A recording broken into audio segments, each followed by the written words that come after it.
The grand ballroom fell silent as Emma Thompson stood at the golden microphone, her white dress shining under the crystal lights. 500 of the richest people in America watched her with open mouths. Prince Alexander of Monaco waited at the altar, his face turning red with anger and shame. "I cannot marry you, Your Highness," Emma said clearly into the microphone. Her voice shook, but her words were strong. "I'm sorry, but my heart belongs to someone else." The crowd gasped. Women covered their mouths in shock. Men whispered to each other in disbelief. This was supposed to be the wedding of the century. The poor girl from Chicago marrying a real prince worth billions of dollars. Prince Alexander stepped forward, his blue eyes filled with rage. "Emma, you're making the biggest mistake of your life," he shouted. "I'm offering you a crown, castles, and more money than you could ever spend." Emma looked straight at him, tears running down her cheeks. "I don't want your crown, Alexander. I want to marry Jake." "Jake?" The prince laughed bitterly. "You mean that taxi driver? That nobody who drives around the dirty streets of Chicago?"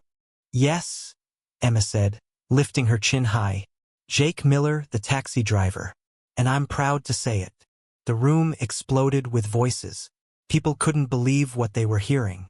Emma Thompson, who grew up in a tiny apartment with her sick mother, was saying no to becoming a princess. She was choosing a man who drove strangers around for $20 an hour instead of a prince who owned 3 palaces. But how did it come to this moment? How did a simple girl from the south side of Chicago end up breaking a prince's heart in front of the whole world? 6 months earlier, Emma Thompson was running late for work again. She rushed out of her small apartment building, her nurse uniform wrinkled and her brown hair flying in the wind. At 24 years old, Emma worked double shifts at Chicago General Hospital to pay for her mother's cancer treatments. "Taxi!" she called out, waving her hand at a yellow cab that was driving by. The taxi stopped, and Emma jumped in the back seat. "Chicago General Hospital, please. And can you hurry? I'm really late." The driver looked at her in the mirror and smiled. He had kind green eyes and messy brown hair. "Don't worry, miss. I know all the shortcuts. I'm Jake, by the way." "Emma," she said, checking her phone for messages from the hospital. Jake drove through the busy Chicago streets like he knew every corner and alley. He was right, he did no shortcuts. They arrived at the hospital in half the time it usually took. "How much do I owe you?" Emma asked, digging through her purse for money. "It's on me," Jake said, turning around to face her. "You look like you're having a tough day." Emma stared at him in surprise. "I can't let you do that. This is your job." "Sometimes being kind is more important than making money," Jake said with a warm smile. "Besides, you're a nurse. You help people every day. This is my way of helping you." Emma felt her heart skip a beat. She had never met someone so generous to a complete stranger. "Thank you, Jake. Really. Will you need a ride home tonight?" he asked. "I work until midnight," Emma said. "I'll be here at midnight then," Jake promised. And he was. Emma came out of the hospital tired and worried about her mother. And there was Jake's yellow taxi waiting for her. This happened 3 times that week. Jake never asked for money, and Emma started looking forward to their rides together. During their drives, Emma learned that Jake was 26 years old and had been driving a taxi for 4 years. He used to be an engineer, but he quit his job to take care of his disabled father. The taxi work gave him flexible hours so he could be home when his dad needed help. "Don't you miss being an engineer?" Emma asked one night as they drove through the quiet streets. "Sometimes," Jake admitted. "But family comes first, you know? My dad raised me by himself after my mom died. Now it's my turn to take care of him." Emma's heart melted. She had never met a man who cared so much about family. Her own father had left when she was 10, leaving her mother to raise her alone. After 2 weeks of rides, Jake finally asked the question Emma had been hoping for. "Emma, would you like to have dinner with me tomorrow night? Somewhere that's not the back seat of my taxi." Emma laughed and said yes immediately. Their first date was at a small Italian restaurant in Little Italy. Jake wore his best shirt, and Emma put on her only nice dress. They talked for hours about their dreams, their families, and their fears. Emma told Jake about her mother's cancer and how scared she was of losing her. Jake told Emma about his father's accident and how it changed everything in his life. "You're the most caring person I've ever met," Emma said as they walked down the street after dinner. "So are you," Jake said, taking her hand. "I've never met anyone like you, Emma."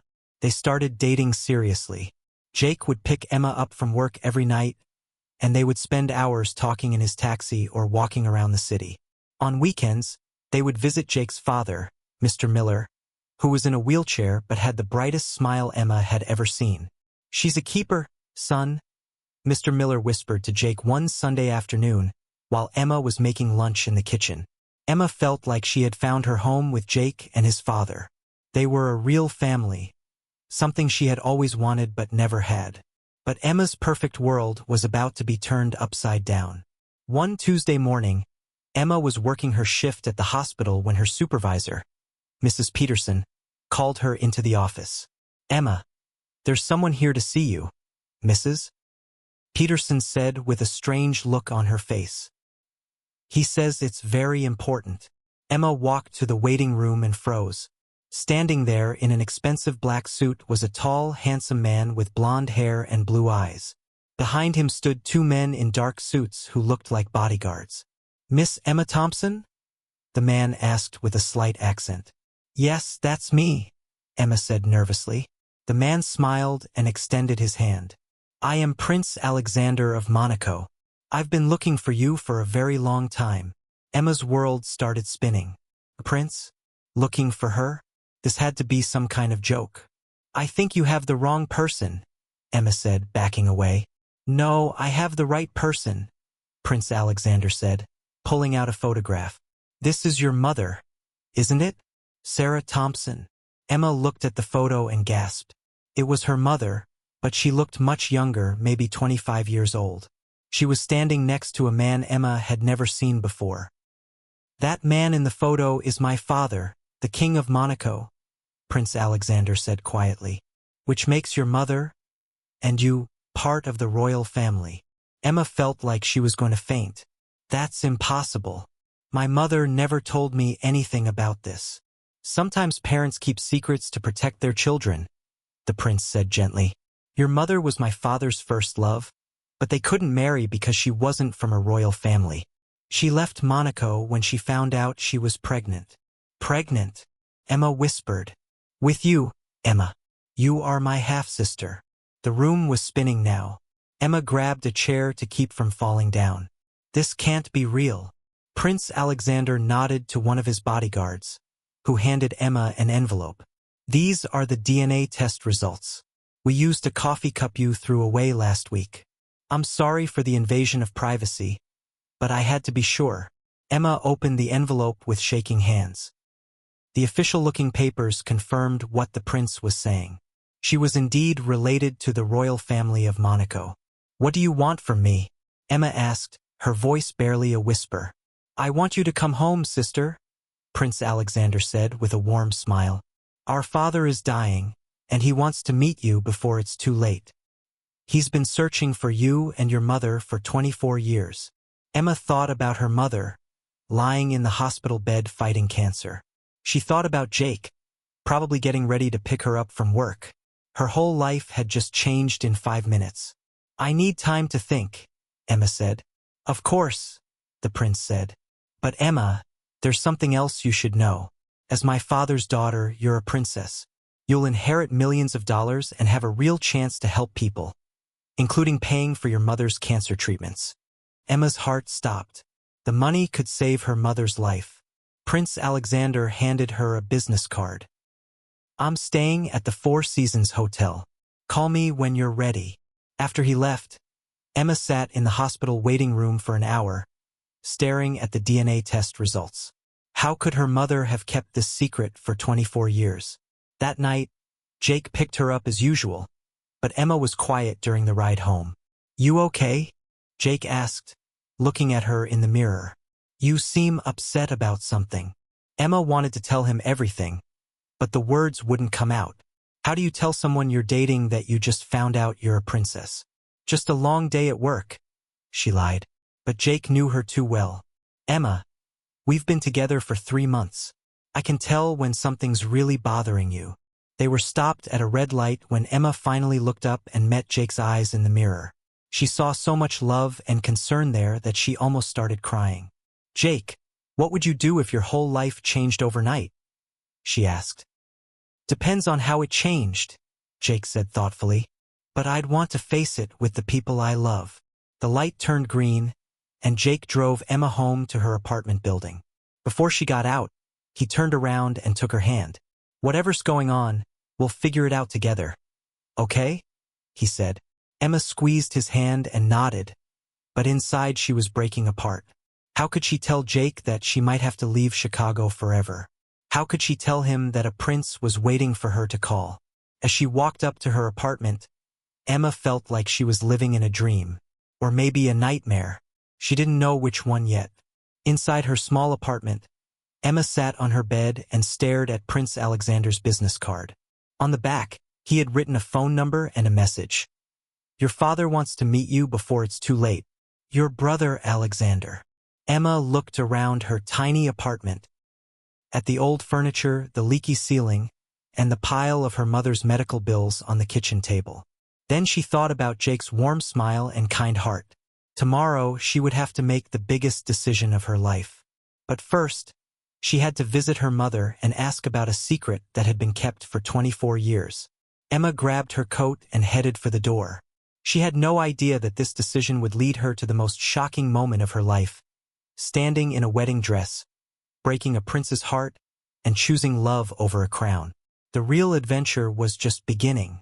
Emma's hands were shaking as she pushed open the door to her mother's hospital room.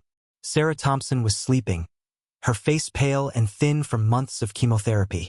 The machines around her bed beeped softly in the quiet room. Mom, Emma whispered, sitting down in the chair next to the bed. Sarah opened her eyes slowly and smiled when she saw her daughter. Emma, sweetheart, you're here late tonight.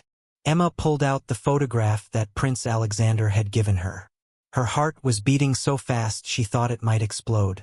Mom, I need to ask you about something very important.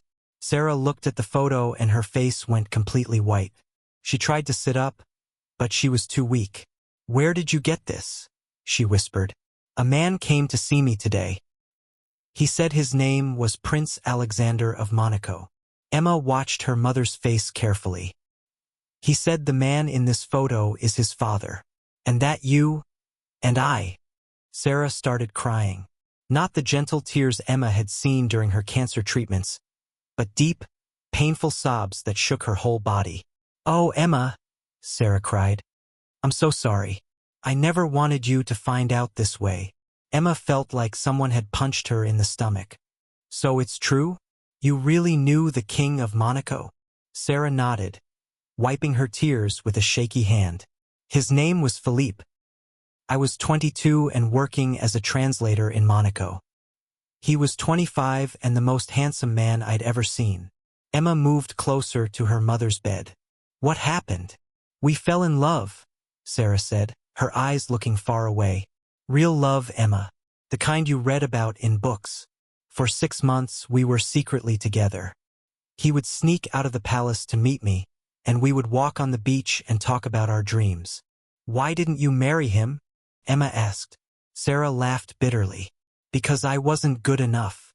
When the royal family found out about us, they told Philippe he had to choose between me and his crown. They said a king couldn't marry a common American girl. Emma's heart was breaking for her mother. So he chose the crown? No, Sarah said, surprising Emma. He chose me. Philippe was ready to give up everything to be with me. But I couldn't let him do it. Why not? Because I found out I was pregnant with you? Sarah said, touching Emma's face gently. I knew that if Philippe gave up his crown for me, he would always wonder what if. And I knew his people needed him more than I did. Emma felt tears running down her cheeks. So you left. I disappeared in the middle of the night. I left him a letter saying I didn't love him anymore and that I was going back to America. It was the biggest lie I ever told, but I thought it was the right thing to do. Mom, You gave up a kingdom for me? Sarah smiled through her tears. I gave up a kingdom for love, Emma. Your father spent years looking for us. Alexander told you the truth about that. Emma sat in silence for a few minutes, trying to understand everything. Her mother had sacrificed everything to protect her and to let the king do his duty. There's more, isn't there? Emma asked. Sarah nodded. Alexander also told you that his father is dying? Yes. Philippe has been sick for 2 years. Alexander found us 6 months ago, but I asked him to wait. I wanted to tell you myself, but then I got sicker, and Sarah's voice trailed off. Emma held her mother's hand. Mom, Alexander said that as Philippe's daughter, I would inherit money. Enough money to pay for your treatments. The good treatments that insurance won't cover. Sarah's eyes went wide. Emma, no. You cannot make this decision because of me. But Mom, you could get better. You could live. And what about Jake? Sarah asked. I see how happy you are with him. I see the way your face lights up when you talk about him. Emma felt like her heart was being torn in two. I don't know what to do. Sarah squeezed Emma's hand with all her strength. Emma, listen to me carefully. 24 years ago, I made a choice between love and duty. I chose love, and I never regretted it. But this is your choice to make, not mine. Emma left the hospital that night more confused than ever. She loved Jake with all her heart, but how could she let her mother die when she had the power to save her? The next morning, Emma called the number on Prince Alexander's business card. Emma, the prince said happily when he heard her voice. I was hoping you would call. I want to meet my father, Emma said. 3 hours later, Emma was sitting in a private jet flying to Monaco. She had never been on a plane before, let alone a private jet with leather seats and real crystal glasses. Prince Alexander sat across from her, telling her about their father and the kingdom she was about to see. He's very weak, Alexander warned her. But he's been waiting for this moment for 24 years. When they landed in Monaco, Emma couldn't believe her eyes. The country looked like something from a fairy tale, with beautiful buildings and a sparkling blue ocean. A black car with royal flags drove them to the palace. The palace was bigger than Emma had ever imagined. There were hundreds of rooms, gardens with fountains, and paintings that were probably worth millions of dollars. Are you ready to meet your father? Alexander asked as they stood outside the king's bedroom. Emma nodded, even though she felt like she might faint. King Philippe was lying in a large bed surrounded by medical equipment. He was thin and pale, but when he saw Emma, his eyes filled with tears and he looked exactly like the young man in the photograph. Sarah? He whispered, reaching out his hand. No, father, Alexander said gently. This is Emma, Sarah's daughter. Your daughter. The king looked at Emma more carefully and gasped. You have her eyes, he said with wonder, and her beautiful smile. Emma walked closer to the bed. Your Majesty, she said, not knowing how to address a king who was also her father. Please, King Philippe said, call me Papa. For the next hour, the king told Emma stories about her mother and asked her about her life in Chicago. He laughed when she told him about working as a nurse, and he cried when she told him about her mother's cancer. Emma, the king said, I have a confession to make. I never stopped looking for you and your mother. And now that I've found you, I have a dying wish. Emma leaned closer to hear him. I want you to stay in Monaco. I want you to learn about your royal duties and take your place in the family. Alexander will teach you everything you need to know. Emma felt panic rising in her chest. But I have a life in Chicago. I have. She almost said Jake, but stopped herself. Is there someone special? The king asked with a knowing smile. Emma nodded, unable to speak. Tell me about him, King Philippe said. So Emma told her father about Jake. She told him about his kindness, his care for his disabled father, and how he made her feel like the most important person in the world. The king listened carefully and smiled. He sounds like a good man. He is, Emma said. But Emma, the king said sadly, I'm dying. I have maybe 2 months to live. And after I'm gone, Alexander will need help ruling the kingdom. You are a princess, and your people need you. Emma felt like she was drowning. I don't know how to be a princess. Alexander will teach you, the king said. And Emma, there's something else. As my daughter, you will inherit $50 million immediately, and much more when I die. You could help so many people with that money, including your mother. That night, Emma called Jake from her room in the palace. Emma, Jake said happily, I've been worried about you. You disappeared yesterday, and no one at the hospital knew where you went. Emma started crying as soon as she heard his voice. Jake, I'm in Monaco. Monaco? The country? Emma, what's going on? So Emma told Jake everything. About being a princess, about her dying father, about the money that could save her mother's life. Jake was quiet for a long time after she finished. Wow, he finally said. So you're really a princess. Jake, I don't want any of this, Emma said. I just want to come home to you. But Emma, Jake said slowly, this could save your mother's life. I know, but... And you could help so many other people too, Jake continued. Think about all the good you could do with that money. Emma was surprised. She had expected Jake to ask her to come home immediately. So you think I should stay? Jake was quiet again. Emma, I love you more than anything in the world, but I also love the person you are. Someone who cares about others more than herself. If you came home and let your mother die when you could have saved her, you wouldn't be the Emma I fell in love with. Emma cried harder. But what about us? I don't know, Jake said honestly.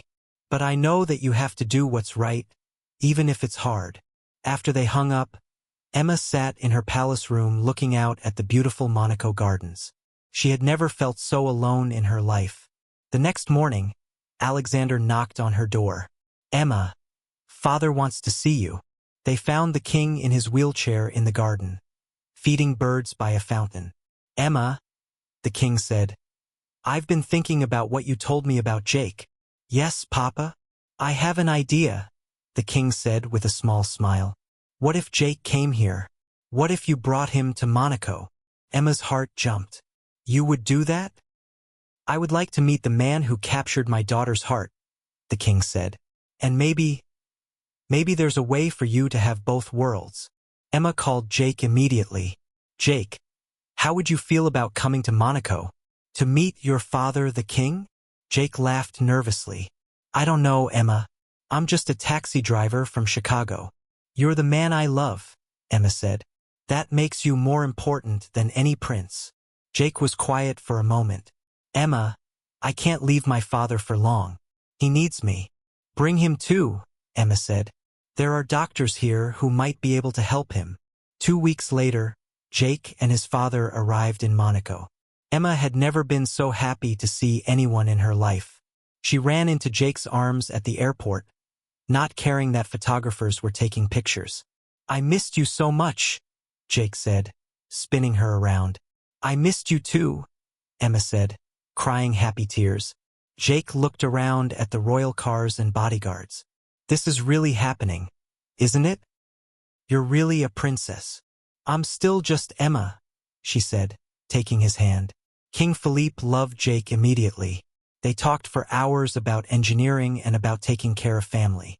The king even arranged for the best doctors in Monaco to examine Jake's father. Your Jake is a good man, the king told Emma that night. He reminds me of myself when I was young. For 3 weeks, Emma felt like she had the perfect life. She spent her days learning about royal duties with Alexander, and her evenings with Jake exploring Monaco. They walked on the same beaches where her mother and father had fallen in love 24 years ago. But then everything changed. Emma was in a meeting with Alexander about princess duties when a doctor rushed in. Your Highness, the doctor said to Alexander, it's your father. He's had another heart attack. We need you to come immediately. Emma and Alexander ran to the king's room. King Philippe was unconscious, connected to even more machines than before. How long does he have? Alexander asked the doctor quietly. Maybe a few days, the doctor said. I'm very sorry. That night, Emma sat by her father's bedside holding his hand. Jake sat next to her, rubbing her back gently. "Emma," the king whispered, opening his eyes. "I'm here, Papa," Emma said. "I need to ask you something very important," the king said weakly. "Will you promise to stay in Monaco after I'm gone? Will you help Alexander rule and take care of your people?" Emma looked at Jake, then back at her father. "Papa, please, Emma," the king said. "It's my dying wish. Promise me." Emma felt Jake's hand squeeze her shoulder. She looked into her father's eyes and saw 24 years of love and hope. "I promise, Papa," she whispered. The king smiled and closed his eyes. "Thank you, my daughter." King Philippe died 2 days later. Emma cried for hours in Jake's arms. She had only known her father for a month, but she loved him deeply. "I have to stay, Jake," Emma said through her tears. "I promised him." Jake nodded, his own eyes filled with tears. "I know. But what about us?" Emma asked. Jake held her close. "I don't know, Emma. I have to go back to Chicago to take care of my father. And you have to stay here to take care of your kingdom." Emma felt like her heart was breaking into a million pieces. Long-distance relationships never work. "I know," Jake said sadly. 3 weeks after the king's funeral, Jake had to return to Chicago. Emma stood at the airport, crying as she watched the love of her life walk away. "I'll call you every day," Jake promised. "I love you," Emma said. "I love you too," Jake said. "Always." But as the weeks passed, the calls became shorter and less frequent. Emma was busy learning how to be a princess, and Jake was busy taking care of his father. They were living in 2 different worlds, and the distance was killing their relationship. Meanwhile, Prince Alexander was becoming one of Emma's closest friends. He taught her about royal duties, but he also made her laugh and helped her through her grief. "Alexander," Emma said one day as they walked through the palace gardens, "do you ever regret being born royal?" "Sometimes," Alexander admitted. "But then I think about all the good we can do, and it makes it worth it." Emma had been in Monaco for 3 months when Alexander asked her to have dinner with him in the palace's private dining room. "Emma," Alexander said over dessert, "I have something important to ask you." Emma looked up from her chocolate cake. "What is it?" Alexander got down on one knee and pulled out a diamond ring that was bigger than Emma's thumb. "Emma Thompson, will you marry me?" Emma nearly choked on her cake. "Alexander, what are you talking about?" "I love you, Emma," Alexander said. "I've loved you since the day I met you, and I think you could love me too, if you gave us a chance." Emma stared at him in shock. "But Alexander, I'm your sister." "Half-sister," Alexander corrected. "And it's not uncommon in royal families. Emma, we could rule Monaco together. We could help millions of people. And you wouldn't have to choose between love and duty ever again." Emma stood up from the table, her head spinning. "Alexander, I need time to think." "Of course," Alexander said, standing up too. "But Emma, think about this. When was the last time Jake called you?"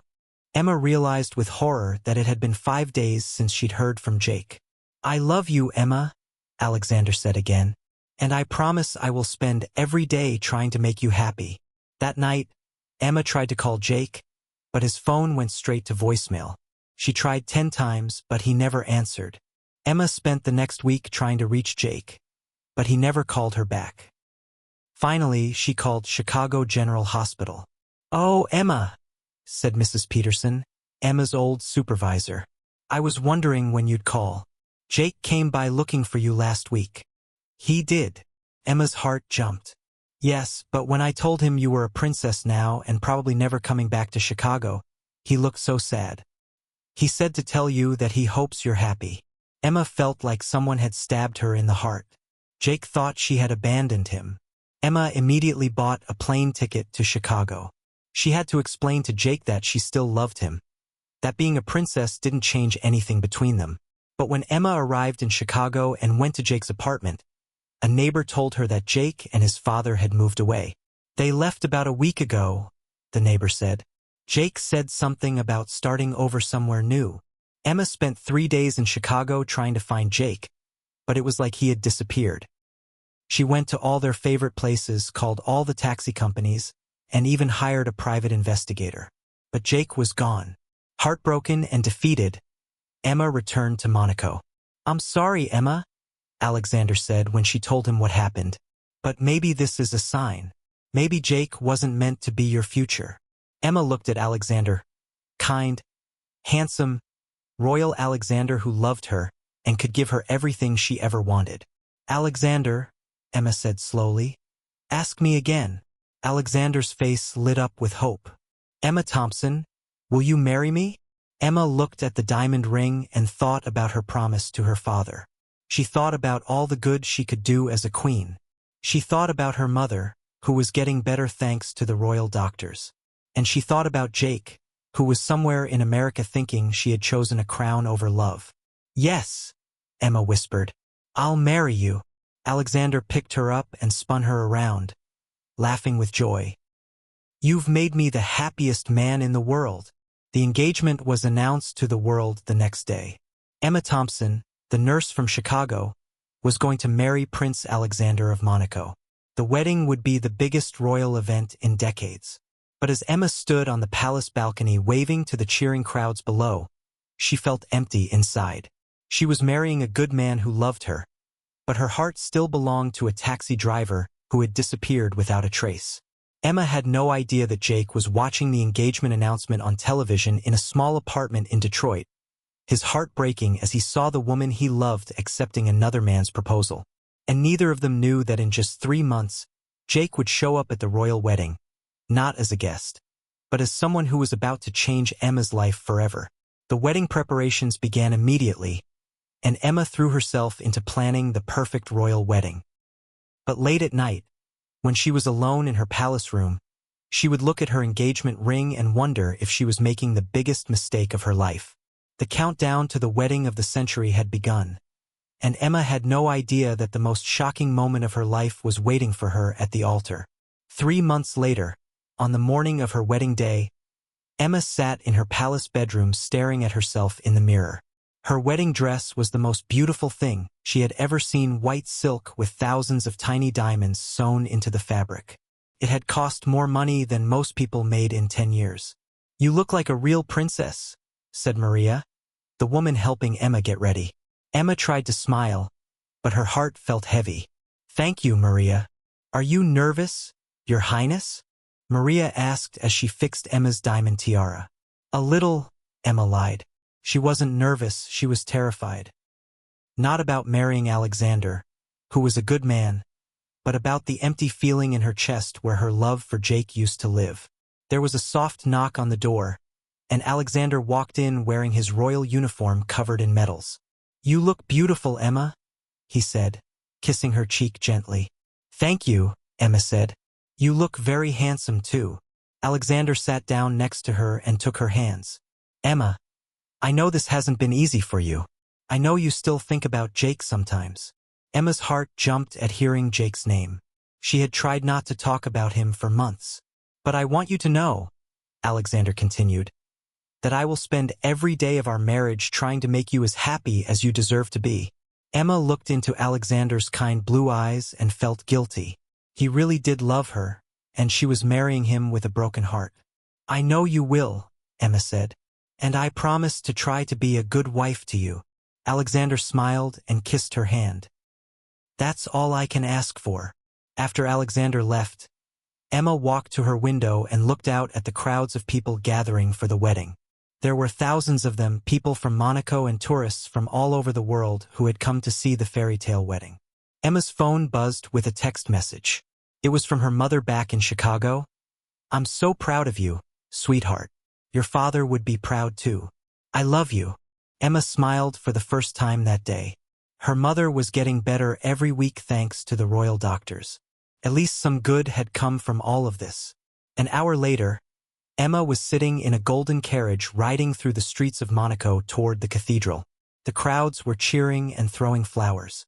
Children were waving flags, and photographers were taking thousands of pictures. Emma waved and smiled like a perfect princess, but inside she felt like she was watching someone else's life. The cathedral was the most beautiful building Emma had ever seen. It was hundreds of years old, with tall stone walls and stained glass windows that made colorful patterns on the floor. Inside, 500 of the richest and most important people in the world were waiting for her. Emma saw movie stars, presidents, and other royal families all dressed in their finest clothes. But as Emma walked down the long aisle holding her bouquet of white roses, she wasn't looking at any of them. She was looking at Alexander, who was waiting for her at the altar with the biggest smile she had ever seen. The wedding music was playing, and Emma's white dress sparkled under the lights from the crystal chandeliers. Everything was perfect, exactly like a fairy tale. Emma reached the altar and took Alexander's hands. The priest, a kind old man with white hair, began the ceremony. "Dearly beloved," the priest said in a voice that echoed through the cathedral, "we are gathered here today to witness the marriage of His Royal Highness Prince Alexander of Monaco and Her Royal Highness Princess Emma of Monaco." Emma tried to focus on the priest's words, but her mind kept wandering. She thought about Jake's warm smile and the way he used to make her laugh. She thought about their first date at the little Italian restaurant and how he never wanted her to pay for anything because he said she helped people every day. Marriage is a sacred bond, the priest continued, built on love, trust, and commitment. Emma felt tears starting to form in her eyes. Love, trust, and commitment. She had felt all of those things with Jake. With Alexander, she felt respect and gratitude, but not the deep, burning love that made her heart race. "Do you, Prince Alexander," the priest asked, "take Princess Emma to be your wife, to love and to honor, in sickness and in health, for richer or poorer, for as long as you both shall live?" "I do," Alexander said, his voice strong and clear. Emma's hands were shaking. This was it, the moment she would promise to spend her life with a man she liked but didn't love. "Do you, Princess Emma?" the priest asked, looking directly at her. "Take Prince Alexander to be your husband, to love and to honor, in sickness and in health, for richer or poorer, for as long as you both shall live?" Emma opened her mouth to say, "I do," but no words came out. The cathedral was completely silent. 500 people were staring at her, waiting for her answer. Emma looked at Alexander, who was smiling at her with so much love and hope in his eyes. "I," Emma started to say, and then she heard it, a voice from the back of the cathedral shouting, "Stop! Don't do it, Emma!" Everyone in the cathedral turned around to see who was yelling. Emma's heart stopped beating. It was Jake. He was running down the aisle toward the altar, still wearing his taxi driver uniform. He looked like he hadn't slept in days, and his hair was messy, but to Emma he was the most beautiful sight in the world. "Jake!" Emma whispered, not believing her eyes. "Emma, don't marry him," Jake shouted as he reached the altar. "I love you. I've always loved you." The crowd was gasping and whispering. Some people were standing up to get a better look. Photographers were taking pictures as fast as they could. Alexander stepped forward, his face red with anger. "Security! Remove this man immediately!" But Emma held up her hand. "No. Let him speak." Jake looked directly into Emma's eyes. "Emma, I know you think I abandoned you, but I didn't. I came back to Chicago to take care of my father, and when I heard you were engaged, I thought you had moved on. But then I realized I couldn't let you marry someone else without telling you how I feel." "Jake," Emma said, tears streaming down her face, "I tried to find you. I looked everywhere." "I know," Jake said. "Your friend at the hospital told me." "Emma, I moved to Detroit because I couldn't stand being in Chicago where everything reminded me of you. But I never stopped loving you. Not for 1 second." Alexander stepped between them. "This is ridiculous. Emma, you're about to become a queen. This man is a taxi driver. He can't give you anything." Jake looked at Alexander, then at Emma. "He's right. I can't give you castles or diamonds or fancy dresses. I can't make you a queen or give you millions of dollars." Emma felt her heart sinking. Jake was agreeing with Alexander. "But," Jake continued, "I can give you something he can't." "What's that?" Emma asked. Jake smiled the warm, beautiful smile that had made Emma fall in love with him in the first place. "I can love you for who you are. not who you're supposed to be. I fell in love with Emma the nurse, not Emma the princess. And I will love you whether you're wearing a diamond tiara or your old hospital scrubs. Emma started crying harder. Jake, I love you too, but I made promises. I promised my father I would stay and help Alexander rule. I promised to take care of my people. And what about your promise to yourself to be happy? Jake asked. Emma looked around the cathedral at all the fancy people staring at her. She looked at Alexander, who was watching her with hurt and confusion in his eyes. She thought about her father's dying wish and her duty as a princess. Then she looked at Jake, who had traveled halfway across the world to tell her he loved her. Alexander, Emma said, turning to face her fiancé. I'm sorry. I'm so sorry. But I can't marry you. The crowd gasped louder. Some people stood up in shock. Emma, think about what you're doing, Alexander said desperately. Think about your duty. Think about all the good we could do together. I am thinking about it, Emma said, and I realize that I can't do good for other people if I'm not honest with myself. Emma walked over to the microphone that the priest had been using. Her white dress rustled as she moved, and her diamond tiara caught the light from the stained glass windows. Ladies and gentlemen, Emma said into the microphone, her voice echoing through the cathedral. I'm sorry to disappoint you all, but I cannot go through with this wedding. The crowd erupted in shocked voices and gasps. I know this seems crazy, Emma continued. I know you all came here expecting to see a fairy tale wedding. But I've learned that real fairy tales aren't about marrying princes or wearing crowns. Real fairy tales are about following your heart, even when it's scary. Emma looked directly at Jake, who was standing at the altar with tears in his eyes. I love Jake Miller, Emma said into the microphone. He's a taxi driver from Chicago, and he's the kindest, most honest man I've ever met. He doesn't have a royal title or a palace, but he has something more important. He has my heart. Emma took off her diamond engagement ring and handed it to Alexander. I'm sorry, Alexander. You deserve someone who loves you the way I love Jake. Alexander looked at the ring, then at Emma. For a moment, Emma thought he was going to be angry, but instead he smiled sadly. I suppose I always knew, Alexander said quietly. You never looked at me the way you're looking at him right now. Emma hugged Alexander gently. You're going to make some lucky woman very happy someday. And you're going to make Jake the luckiest man in the world, Alexander said. Emma turned back to Jake, who was still standing in the middle of the cathedral in his taxi driver uniform, surrounded by 500 people in fancy clothes. Jake Miller, Emma said, walking toward him. Will you marry me? Jake's face broke into the biggest smile Emma had ever seen. Emma Thompson, I would marry you if you were a princess or a taxi driver or anything else in the world. Emma threw her arms around Jake's neck and kissed him right there in front of everyone. The crowd was still gasping and talking, but Emma didn't care. She was finally where she belonged, in Jake's arms. But Emma, Jake said, pulling back from their kiss, what about your royal duties? What about your promise to your father? Emma looked around the cathedral one more time. She thought about her father's dying wish and her responsibility to the people of Monaco.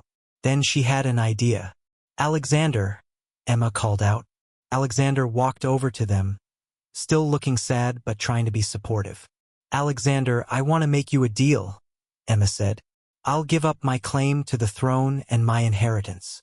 You can rule Monaco by yourself, you'll be a wonderful king. But I want to use the money I've already received to start a foundation. What kind of foundation? Alexander asked. A foundation that helps people who can't afford medical treatment, Emma said, thinking about her mother and Jake's father. We'll help families like mine and Jake's, ordinary people who just need a little help. Alexander's eyes lit up. Emma, that's a wonderful idea. And you know what? The royal family will support your foundation. We'll help you help people. Emma felt a warm feeling spreading through her chest. She could still keep her promise to help people, just in a different way. So what do you say, Jake? Emma asked, turning back to the man she loved. Want to start a foundation with me? We won't have a palace, but we'll have each other. Jake picked Emma up and spun her around, just like he had at the airport in Monaco. Emma Thompson, I would follow you anywhere. Emma laughed and cried at the same time. Even back to Chicago? Especially back to Chicago, Jake said. My dad is going to love having you as a daughter-in-law. The crowd in the cathedral was still talking and taking pictures, but Emma didn't care. She had made her choice, and for the first time in months, she felt completely happy. Come on, Emma said, taking Jake's hand. Let's get out of here. What about your wedding dress? Jake asked. Emma looked down at her beautiful, expensive dress covered in diamonds. I think I'll change into something more comfortable. Maybe my old hospital scrubs. Jake laughed. You'd look beautiful in anything. As Emma and Jake walked down the aisle together, hand in hand, Emma heard someone in the crowd say, I can't believe she chose a taxi driver over a prince. Emma turned around and spoke into the microphone one last time. I didn't choose a taxi driver over a prince, she said with a big smile. I chose love over everything else. And that's what real princesses do. The cathedral erupted in applause. Even the people who thought Emma was crazy couldn't help but clap for true love. As Emma and Jake stepped outside the cathedral into the bright Monaco sunshine, Emma felt like she could fly. So what happens now? Jake asked. Emma looked at the man she loved, then at the crowds of people cheering for them, then at Alexander who was waving goodbye from the cathedral steps. Now, Emma said, we go home, and we live happily ever after. But as Emma and Jake drove away from the cathedral in Jake's old taxi, which he had somehow managed to drive all the way from Detroit to Monaco, Emma knew that their real adventure was just beginning. They had a foundation to start, a wedding of their own to plan, and a lifetime of helping people ahead of them. And most importantly, they had each other.